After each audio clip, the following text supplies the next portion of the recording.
The morning sun cast long shadows across the red soil of New Goryeo as the Velkin excavation team prepared their equipment. Thektar wiped the sweat from his scaled forehead and looked at the deep hole his workers had dug. They were searching for rare crystals that grew deep beneath the planet's surface. What they found instead would change everything. "Commander Thektar, you need to see this," called out his assistant Veplon from the bottom of the pit. The young Velkin's voice carried a strange note of confusion. Thektar climbed down the metal ladder, his heavy boots clanging against each rung. The Velkins had been mining this human colony world for 3 months now. The humans had given them permission to dig in the old sections of their settlement. Most humans avoided this area anyway. They said it held too many memories. At the bottom of the excavation site, Veplon stood beside 2 rectangular stone structures. They were clearly graves, built in the human style with flat stone markers at the head of each burial site. The craftsmanship was simple but solid, the kind of work done by people who cared more about meaning than beauty. 2 graves, side by side, Veplon said, pointing with one of his forearms. "But look at this, Commander." Thektar approached the first grave. His scanner beeped as it detected organic remains beneath the stone cover. The readings showed the skeleton of a large earth creature, very large.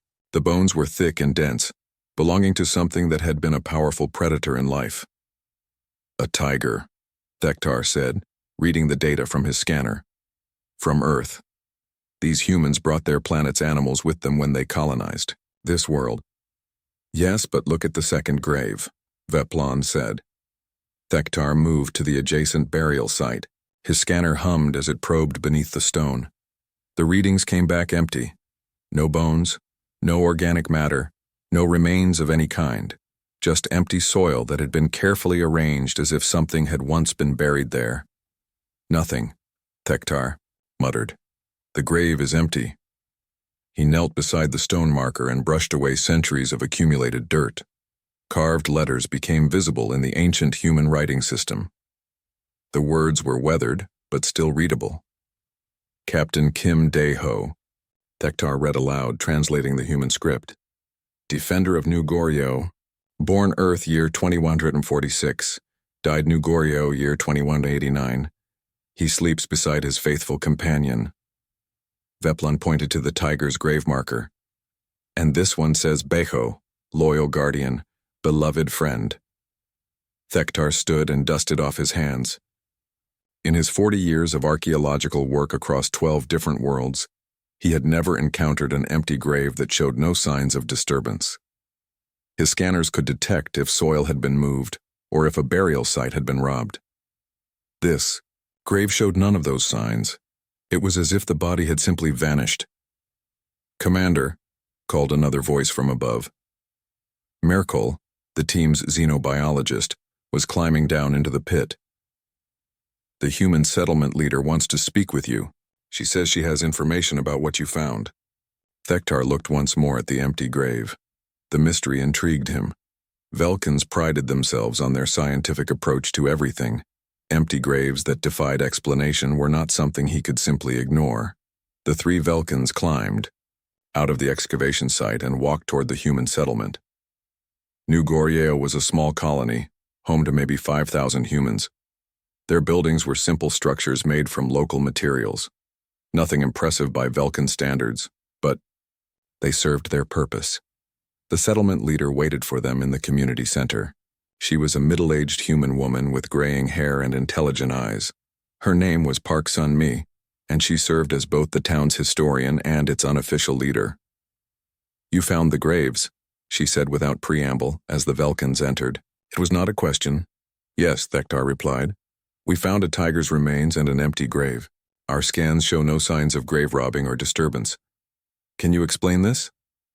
Park Sun-mi gestured for them to sit at a wooden table. She poured cups of a hot human beverage for herself and water for the Velkins. Her movements were deliberate, as if she was choosing her words carefully. "Captain Kim Dae-ho was a legend on this world," she began. "He arrived with the first wave of human colonists 200 years ago. He was a soldier from Earth, trained in something humans call special forces, very skilled in combat and survival." Thektar nodded. He had studied human military history. Their soldiers were surprisingly effective despite their primitive technology. The captain had an unusual companion, Park Sun-mi continued. A tiger named Baiko. They were inseparable. People said they could communicate without words, that they moved and fought as if they shared one mind. Veplon shifted uncomfortably in his chair. Humans cannot bond with predator animals, he said. Your species lacks the neural capacity for interspecies telepathic connection. Park Sun-mi smiled. That's what everyone thought. But Captain Daeho and Baiko were different. They defended this colony against alien attacks. Twice they saved us from complete destruction. What attacks? Thektar asked. The Velkan Empire's records showed no major conflicts in this sector. The Corvani Horde, Park Sun-mi said. They wanted to claim this world for its mineral resources, just like your people do now, but they planned to kill us all and take everything. Thektar felt a chill run down his spine. The Corvani were known throughout the galaxy as ruthless warriors. If they had attacked this small human colony, there should have been no survivors. How did you defeat them? He asked. Captain Daeho and Baiko, Park Sun-mi said simply. 2 battles 20 years apart. Both times everyone said we had no chance. Both times the captain and his tiger proved them wrong. Merkel leaned forward. You're saying one human and one animal defeated an entire Corvani attack force? I'm saying they gave us a chance to fight back, Park Sun-mi replied. They showed us that sometimes the impossible becomes possible when you refuse to give up.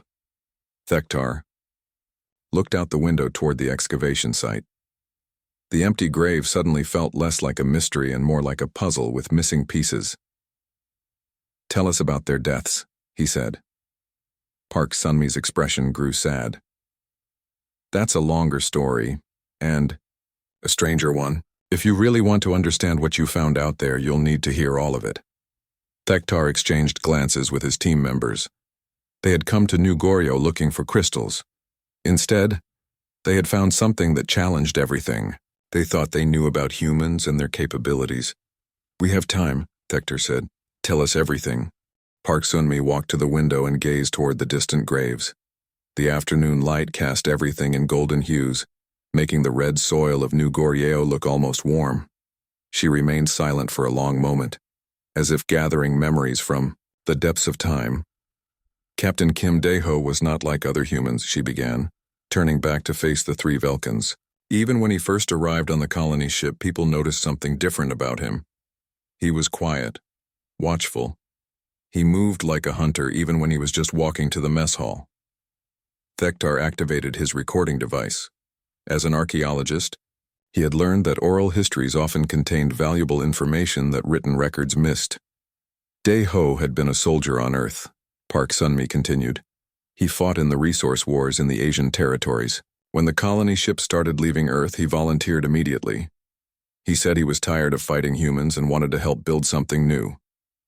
What about the tiger? Veplon asked. Park Sun-mi smiled. That happened 3 months after landing. The colony ships brought animals from Earth to help with terraforming, breeding pairs of various species to establish Earth-type ecosystems on suitable worlds. One of the transport containers was damaged during landing. Most of the animals inside died. She paused to sip her tea. The Velkans waited patiently, though Thektar could see their curiosity growing. Daeho was part of the salvage team that went to recover what they could from the crashed transport. They found one survivor. A tiger cub, maybe 6 months old. Both parents were dead. The cub was injured, starving, terrified. Colony regulations would have required destroying the animal, Merkel said. A single tiger cub cannot contribute to ecosystem development.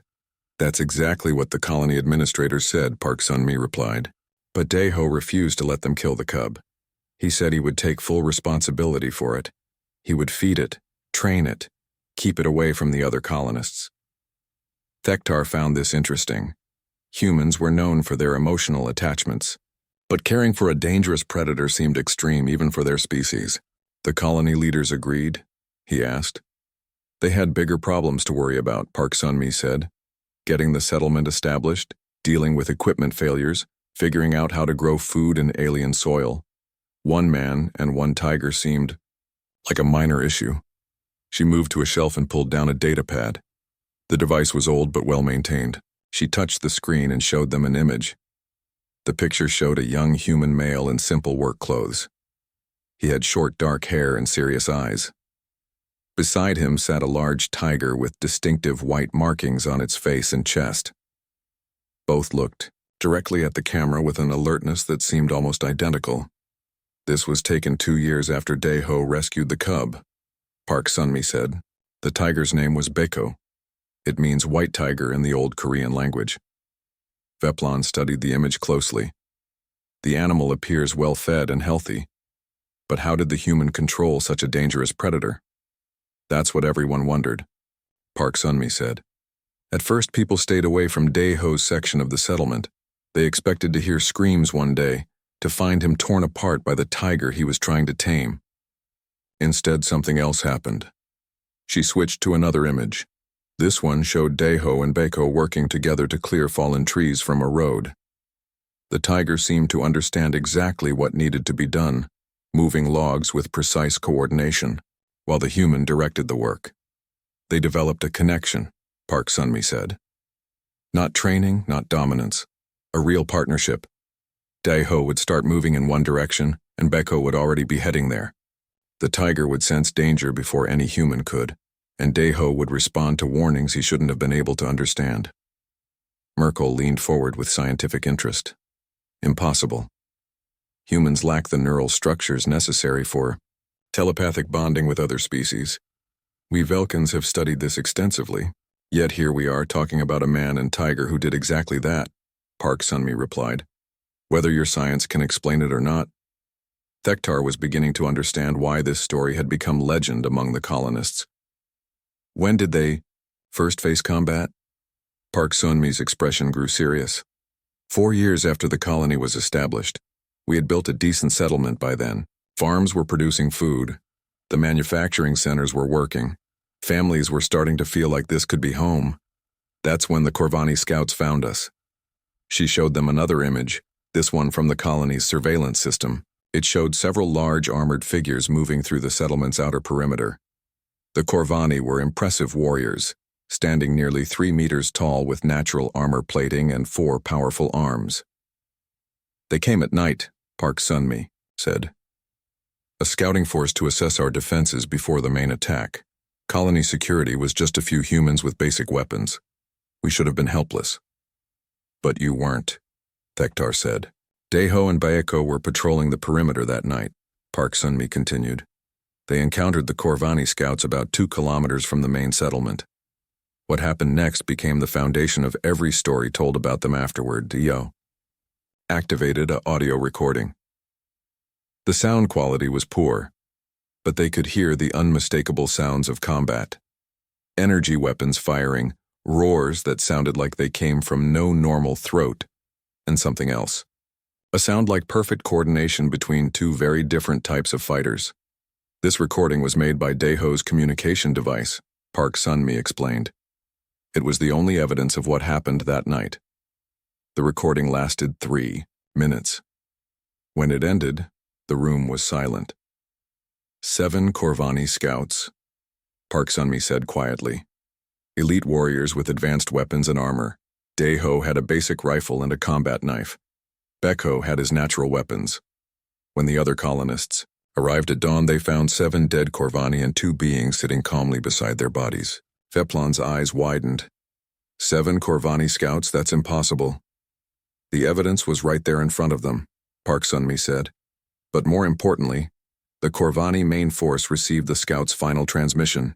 They heard enough to know that this colony was not the easy target they had expected. Thektar was beginning to understand the scope of what they were discussing. If the story was true, 1 human and 1 tiger had single-handedly changed the strategic calculations of an entire Corvani invasion force. What did the Corvani do? He asked. They withdrew, Park Sun-mi said. For 15 years, they left us, alone. But they didn't forget us. They spent those years planning, gathering intelligence, preparing for the day when they would return with enough force to overwhelm even the legendary ghost warriors of New Goryeo. Ghost warriors? Merkel asked. Park Sunmi nodded. That's what the Corvani called Deho and Bako after that first encounter. Beings who fought like spirits, who seemed to know what their enemies would do before they did it themselves. She looked back toward the window, toward the graves where this story had begun. The Corvani kept their word, she said. They came back, and when they did, they brought everything they had. The next morning, Park Sunmi led the 3 Velkans to the eastern edge of the settlement. An elderly human man sat on a wooden bench outside a small house, his weathered hands working on repairing a piece of farming equipment. Despite his age, his eyes were sharp and alert. "This is Li Jiwu," Park Sunmi said. He was 12 years old when the Corvani launched their first major attack on our colony. He saw everything. Li Jiwu looked up at the visiting aliens with curiosity rather than fear. Living on a frontier world for decades had taught the colonists to judge beings by their actions rather than their appearance. "You want to know about Captain Deho and Bako," the old man said. It was not a question. People always want to know about them when they hear the stories. Thektar sat down on a nearby rock. "We found their graves yesterday. We're trying to understand what happened here." Li Jiwu nodded slowly. The first real attack came in the winter of our 5th year on New Goryeo. The Corvani had spent months studying us after their scouts never returned. They thought they knew everything about our defenses. He set down his tools and looked toward the distant hills. "They were wrong about almost everything." "Tell us what you saw," Merkel said, his recording device ready. "The attack started before dawn," Li Jiwu began. 300 Corvani warriors in full battle armor. They had energy weapons, battle shields, air support vehicles. Our entire defense force was maybe 40 colonists with basic rifles. Veplan calculated quickly in his head. Impossible odds. The colonists should have been eliminated in minutes. "That's what the Corvani expected," Li Jiwu said. They divided their forces into 3 groups.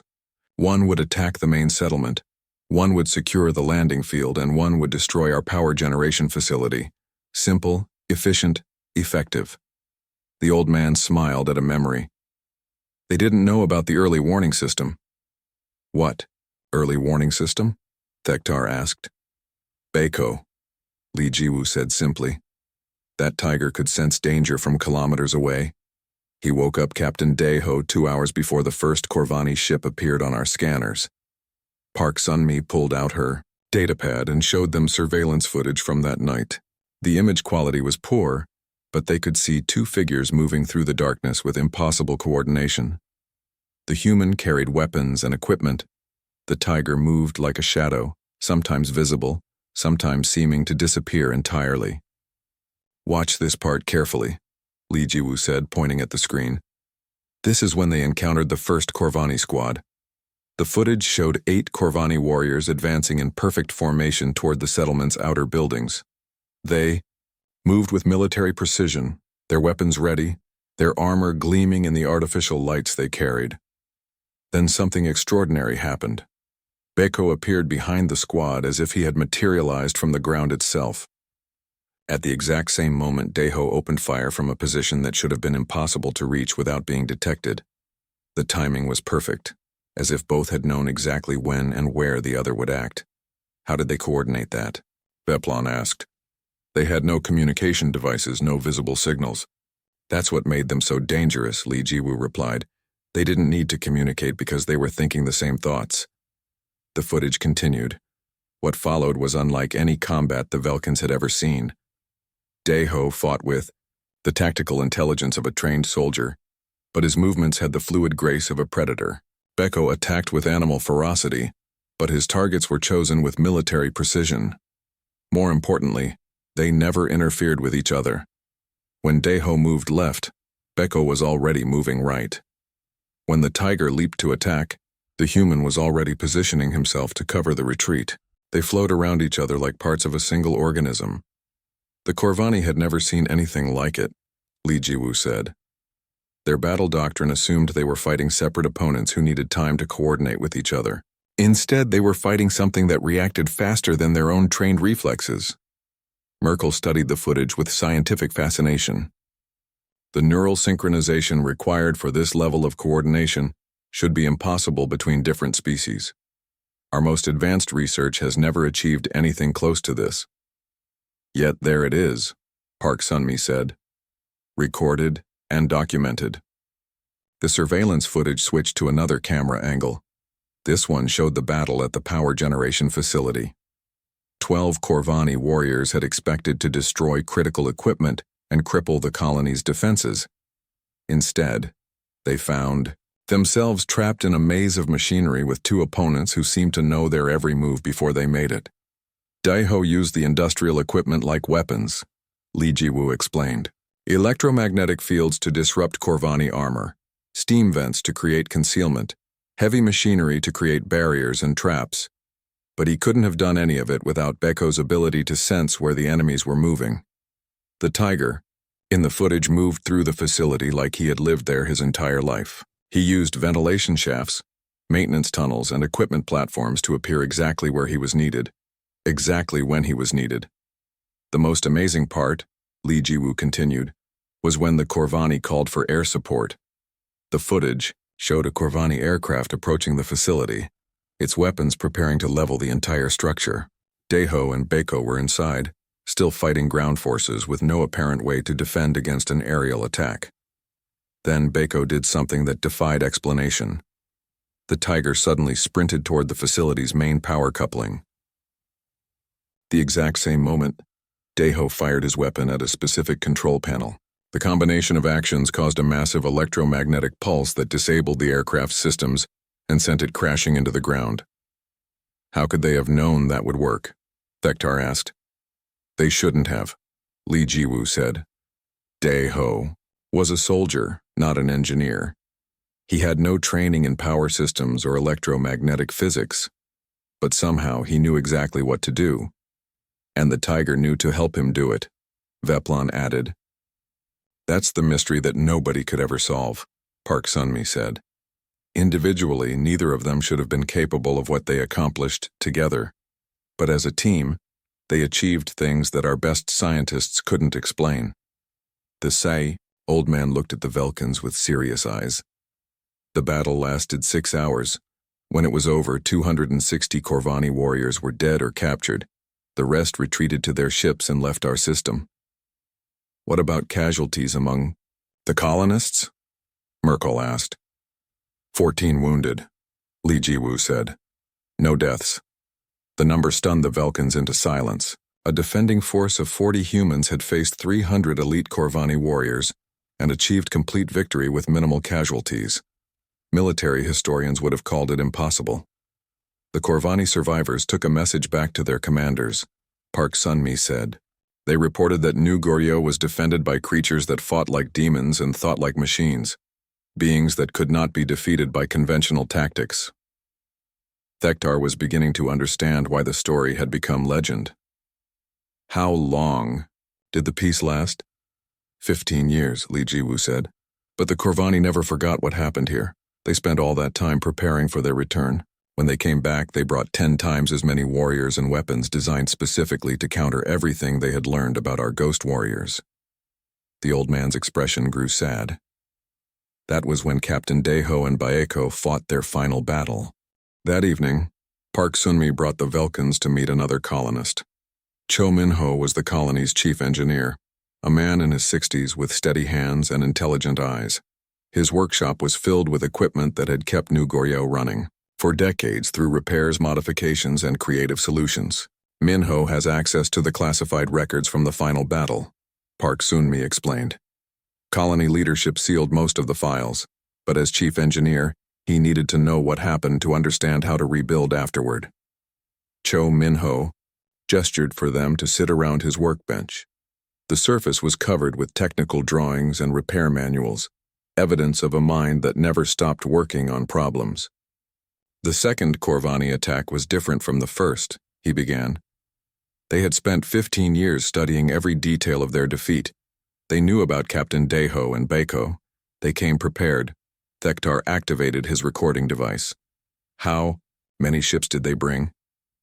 57 warships, Cho Min-ho said, plus support vessels, troop transports, and mobile command centers, the entire third fleet of the Corvani horde. over 3,000 warriors, all equipped with weapons designed specifically to counter the tactics that had defeated them before. Veplon calculated the numbers quickly. Against how many defenders? The colony had grown to about 8,000 people by then, Cho Minho replied. But most were farmers, engineers, teachers, families. We had maybe 200 people with any military training at all. The engineer pulled out a detailed map of the colony as it had existed 20 years ago. The settlement had expanded significantly from its original size, with multiple districts connected by roads and transportation systems. Captain Daeho was 57 years old at the time of the attack, Cho Minho continued. Still strong, still sharp, but no longer the young soldier who had arrived on the first colony ship. Beko was even older. For a tiger, he was well past his prime fighting years. Mirko leaned forward with interest. Did their advanced age affect their abilities? Not their coordination, Cho Minho said. If anything, their bond had grown stronger over the years, but their physical capabilities had declined. They couldn't move as fast or fight as long as they had during the first battle. The engineer showed them surveillance footage from the colony's expanded security system. The images showed an older Daeho and a graying Baeko conducting their usual patrol of the settlement's perimeter. Even in the grainy footage, their synchronized movements were clearly visible. The colony leadership offered to evacuate them when our long-range sensors detected the approaching Corvani fleet, Cho Minho said. Captain Daeho could have taken Beko and left on one of our transport ships. They could have lived comfortably on any number of human worlds. But they refused, Park Sunmi said. Not just refused, Cho Minho corrected. Captain Daeho said that New Goryeo was their home. He said that leaving would be betraying everyone who had chosen to build a life. Here, Beko seemed to understand and agree completely. The engineer switched to another set of files. These were tactical assessments and defense plans, all bearing Daeho's signature and approval. The captain spent the 3 days before the attack preparing the colony's defenses, Cho Minho explained. But his plan was unlike anything we expected. Instead of trying to protect the entire settlement, he focused on creating a single killing ground where he and Baeko could face the enemy on their own terms. Thektar studied the tactical maps. He was planning to fight the entire Corvani force. Alone? Not alone, Cho Minho said. He had volunteers, young people who had grown up hearing stories about the first battle. They wanted to fight beside their heroes. He showed them personnel files for a dozen colonists, all between the ages of 20 and 30. Their leader was a young woman named Han So-young, who had trained as a pilot and communications specialist. Captain Daeho tried to convince them not to stay, Cho Minho said. He told them that this battle would be different, that the odds were impossible even for him and Baeko, but they refused to leave. The engineer's expression grew solemn. Among the volunteers was my own son, Yoon Tae-min. He was 24 years old, trained as a combat engineer. He said he owed his life to the peace that Captain Daeho and Baeko had given him. Park Sunmi placed a hand on the engineer's shoulder. Tell them about the battle itself. Cho Minho activated a holographic display that showed the colony from above. Red markers indicated Corvani landing sites, while blue markers showed defensive positions. The Corvani landed simultaneously at 12 different points around the settlement, he explained. They surrounded us completely, cutting off all escape routes. Their plan was to compress our defenses into smaller and smaller areas until resistance became impossible. The display showed the progression of the battle. Corvani forces advanced methodically, using overwhelming firepower to destroy defensive positions one by one. The colonist defenders fought bravely, but were steadily pushed back toward the colony's center. For the first 6 hours, Captain Daeho and Beko seemed to be everywhere at once, Cho Minho continued. They appeared behind enemy lines, struck at command centers, disrupted communications, then vanished before the Corvani could respond effectively. The tactical display showed their movements as a series of connected strikes across the battlefield. Each attack was precisely timed to create maximum confusion among the Corvani forces. But the enemy had learned from their previous defeat, the engineer said. They had developed new tactics specifically designed to counter the Ghost Warriors, motion sensors that could track both human and animal movement patterns. weapons that fired in spread patterns to prevent precise evasion, communication systems that automatically adjusted when command structure was disrupted. Veplon watched the display with growing understanding. The Corvani were adapting faster than the defenders could overcome their advantages. Exactly, Cho Min-ho said. By the second day, it became clear that even Captain Daeho and Baeko couldn't overcome such overwhelming numbers and advanced preparation. The engineer paused the display at a critical moment. The blue defensive markers had been reduced to a small cluster in the center of the colony. Red Corvani markers surrounded them completely. That's when Captain Daeho made his final decision, Cho Min-ho said quietly. He gathered the remaining volunteers and told them his plan. They would make one last attack, not to win the battle, but to ensure that the Corvani paid such a high price for victory that they would never return to threaten New Goryeo again. A suicide mission, Thektar said. A sacrifice, Park Sun-mi corrected. There's a difference. Cho Min-ho showed them the final phase of the battle. Captain Daeho and Baeko led the charge toward the Corvani command ship. 12 volunteers followed them, including my son Taimin and Han So-young. They fought through 3 lines of enemy defenders, getting closer to their target with each desperate push. The display showed their progress as a bright blue line cutting through masses of red enemy positions. The line grew shorter as defenders fell, but it never stopped moving forward. The security cameras captured everything, Cho Min-ho said. Even at the end, even facing impossible odds, Captain Daeho and Baeko moved with perfect coordination. They covered each other, supported the volunteers, and never gave up hope that they could complete their mission. The engineer's voice grew thick with emotion. They reached the command ship. Captain Daeho and Baeko fought their way inside while the remaining volunteers held the perimeter. The ship's internal security systems recorded their final moments. He activated one last video file. The image quality was excellent, showing the interior of a Corvani command vessel. 2 figures moved through corridors filled with enemy warriors, fighting with desperate determination toward the ship's reactor core. They made it, Cho Min-ho said. Together, they reached the ship's power center. The explosion destroyed the command vessel and half the Corvani fleet. The surviving enemy forces retreated immediately and never returned. The workshop fell silent as the video ended. Finally, Thektar asked the question that had been growing in his mind. The captain's body was never recovered. Cho Min-ho shook his head. The explosion should have vaporized everything, but we found Baeko's remains in the wreckage, burned but intact. Captain Daeho simply vanished. That's why his grave is empty, Park Sun-mi said. We buried Baeko with full honors, but we could only place a marker for the captain. His body was never found. Merkel looked troubled. Our scanners show no signs of disturbance in the grave. If the body had been moved or stolen, we would detect evidence of that. Which brings us to the real mystery, Cho Min-ho said. What happened to Captain Kim Daeho? The next morning, Thektar stood at the edge of the excavation site staring down at the 2 graves. His scientific mind struggled with everything he had heard over the past 3 days. The stories defied explanation, but the evidence was undeniable. The empty grave remained the central mystery that tied everything together. Veplon approached with their most advanced scanning equipment. Commander, I've been running deep analysis on both burial sites. The readings are strange. Strange how? Thektar asked. The tiger's grave shows normal decomposition patterns, but there's an energy signature I've never seen before, Veplon explained. It's like the bones are resonating with some kind of quantum field. Merkel joined them, carrying his own instruments. I've been analyzing the planet's electromagnetic properties. New Goryeo has an unusual quantum field that extends deep into the crust. It's similar to the neural pathways in living brains, but on a planetary scale. Thektar felt pieces of a puzzle beginning to connect in his mind. Are you saying the planet itself might have been responsible for the bond between Captain Daeho and Baeko? It's possible, Merkel said.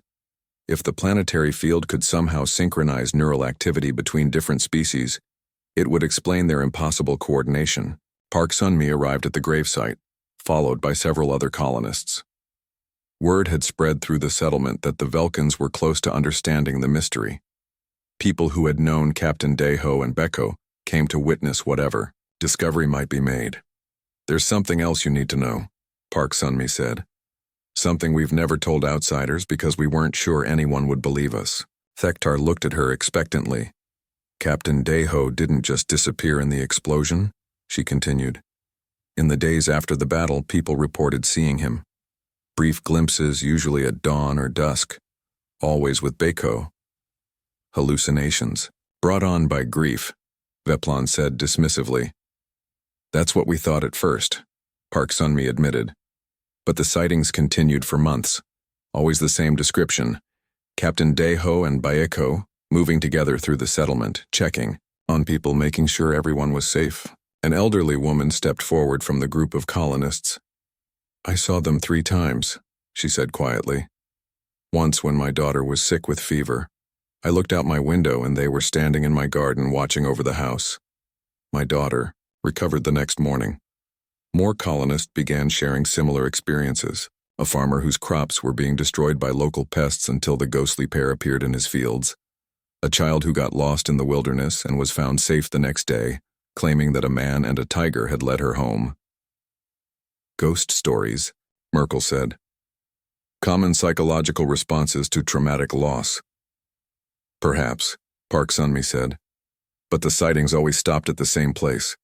Right here, at these graves."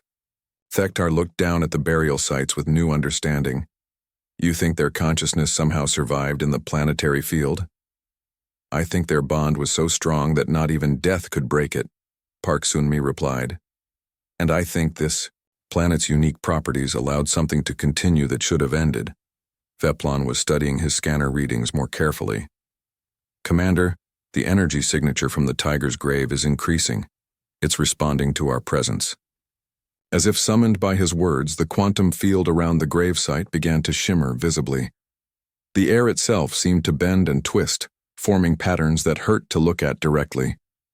"Everyone step back," Thektar ordered, but even as he spoke, he felt compelled to move closer to the graves. The field intensified, and suddenly every person present experienced something impossible. For a brief moment, they shared a single consciousness. Human, Velkan, all barriers between species dissolved as they became part of something larger. Through this shared awareness, they experienced the final moments of Captain Deho and Beko, not as observers, but as participants. They felt the desperate determination to protect their home, the unbreakable bond between man and tiger, and the moment when physical death transformed into something beyond the understanding of conventional science. In that instant of shared consciousness, they understood the truth. Captain Deho had not died in the explosion. At the moment of death, his consciousness had merged completely with Beko's, creating a unified being that existed in the quantum field of New Goryeo itself. The empty grave represented not absence, but transcendence. The captain's body had never been buried because there was no longer a separate body to bury. He and Beko had become one entity, existing in a state that was neither fully alive nor truly dead. The quantum field experience lasted only seconds, but it left everyone present fundamentally changed. They had touched something that proved consciousness could exist beyond physical boundaries, that bonds of love and loyalty could transcend the limitations of biology and death itself. As the field subsided, Thektar found himself looking at the graves with completely new understanding. "They're still here," he said quietly, "not as ghosts or memories, but as something new. Something that our science has never encountered before." Park Sun-mi nodded. "They watch over New Goryeo still, protecting it in ways we don't fully understand, but in ways we can sometimes feel." Merkel was studying his instrument readings with amazement. "The quantum resonance patterns are beyond anything in our scientific literature. This represents a form of consciousness preservation that our most advanced theories said was impossible." "Maybe that's the point," Veplan said thoughtfully. "Maybe what makes humans special isn't their technology or their individual abilities. Maybe it's their capacity to form bonds so strong that they change the fundamental nature of reality itself." Thektar looked around at the colonists gathered at the gravesite. These simple farmers and engineers had witnessed something that would revolutionize understanding of consciousness, death, and the connections between living beings. Yet they spoke of it as naturally as they would discuss the weather. "What will? You tell your superiors?" Park Sunmi asked. Thektar considered the question carefully. The Velkan Empire had sent him to New Goryeo to assess the planet's resources and the colony's strategic value. Instead, he had discovered evidence that humans possessed capabilities that no other known species had demonstrated. "I will tell them that humanity should be approached as equals, not subjects," he said finally. "That human colonies represent something more valuable than resources or territory. They represent possibilities we never imagined." He looked once more at the empty grave beside the tiger's resting place. "I will tell them that some mysteries are more important than explanations, and that the bond between Captain Kim Dae-ho and Baeko proves that consciousness, loyalty, and love can overcome any limitation the universe tries to impose." Park Sunmi smiled. "And will they believe you?" "They will when they experience it for themselves," Thektar replied. "Some truths can only be understood through direct contact." As the Velkans prepared to leave New Goryeo, they carried with them a new understanding of what humanity represented in the galaxy, not just another species to be catalogued and controlled, but beings whose capacity for connection and transcendence could reshape the fundamental nature of existence itself. The graves remained as they had been found, one occupied and one empty. But now everyone understood that emptiness represented fullness, that absence meant presence, and that the greatest bonds could survive even the ultimate separation. Captain Kim Dae-ho and Baeko continued their eternal watch over New Goryeo, no longer as man and tiger, but as something new and wonderful that proved love could conquer even death itself.